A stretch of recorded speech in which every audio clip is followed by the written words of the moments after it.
Hi, it's Nick. So we're going to do this corner TV unit from Habitat. Have a quick look inside, all the parts. I always do this every time, just me, but you get a big bag full of everything in one packet. So I just like to quickly just get them out and separate them all up so that I can get access to them easily. Shows you the list of instructions you need, and sorry, tools required there. And then there's all of your parts. One of the things on here, notice that they talk about the finished edge. So like you get a piece like, not that one, piece like this. Finished edge is obviously the piece that looks nice. Unfinished edge just looks like chipboard. So when you get into your first page, showing you numbers of things. Here, look, you can see these have got stickers on them. See if these have got anything on them. Yeah, so they've all got little stickers on telling you the part numbers. So just bear in mind that when you put number 2 and number 3 and number 5 with the larger type screw, is that you want your finished edge obviously pointing towards the front, okay, and your chipboard facing towards the back. So first one is number 5, 2 and 3 with 4 of these screws. Let's get that put together. So the thing to notice on that is that you need those holes on the inside like that. Okay, now when it comes to the next part, it says put the 2 number 6s on the back, but it doesn't tell you which way round to put them, because if you look at them, holes, no holes, doesn't tell you which way up. But if you just jump forwards, you can see that later you've got to put those in at the top. So that means that they go on with that at the top, on like that. Okay, so we'll do that next. Okay, so I've got my pins in, and the way I help to get these lined up is I put my back 4 in first, just to help me locate, and then I lower it down. Okay, and then I can just work my way around, just making sure that they are like, sorry, it's hard to do this. Okay, so your wood should sit flush.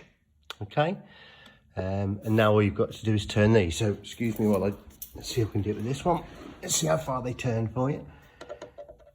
I'm using a posi. That was about half a turn to get that to lock. So go round 2, 4, 6, 8 of those to do.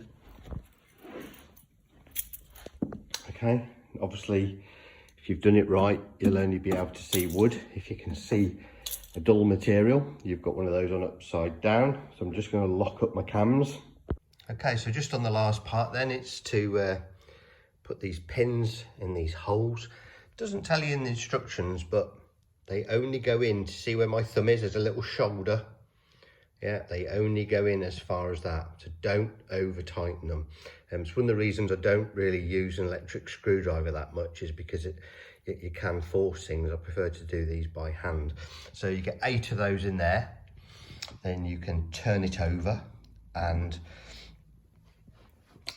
you can see it's going to sit in here.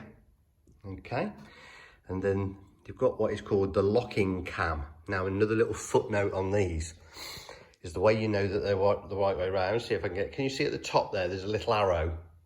So the arrow, I'll put one in for you now. So the arrow always points towards where the hole is, because that's where the opening is. So you look where your arrow is. I can see it's at the top. Okay, and I'll just pop him in.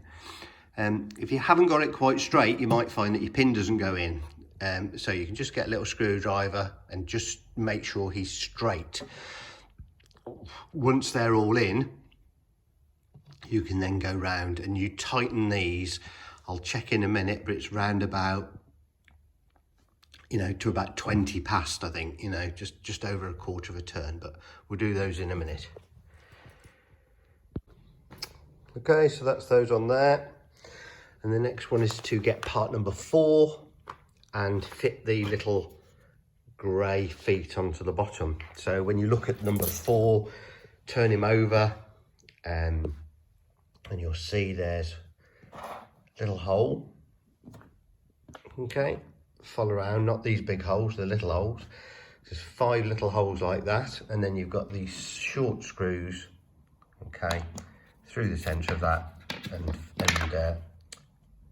just screw them to there, and that's your base done. Once you've got those on there, you can jump onto the next stage where you can roll it over so that your 2 panels are on the back, and then again with your long screws you can fit your number 4 onto the piece you've just built.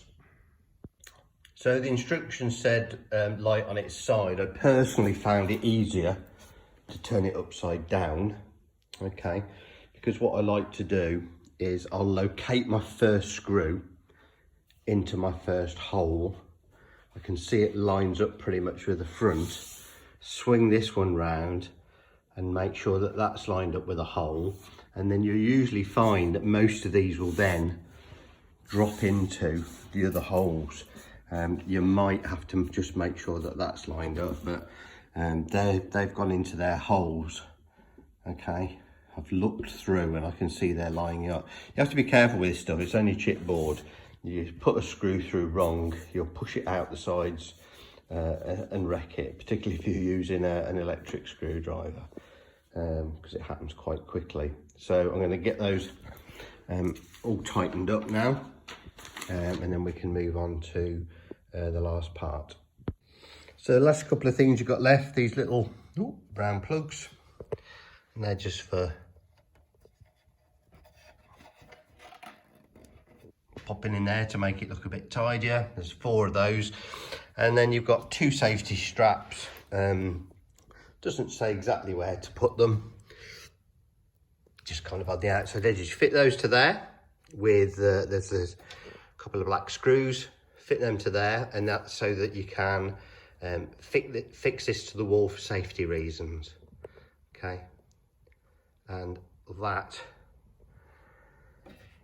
will be everything, guys. So there we go, Habitat Oak Effect large corner unit. Please subscribe to the channel, really helps me. Thanks for watching, guys. Bye.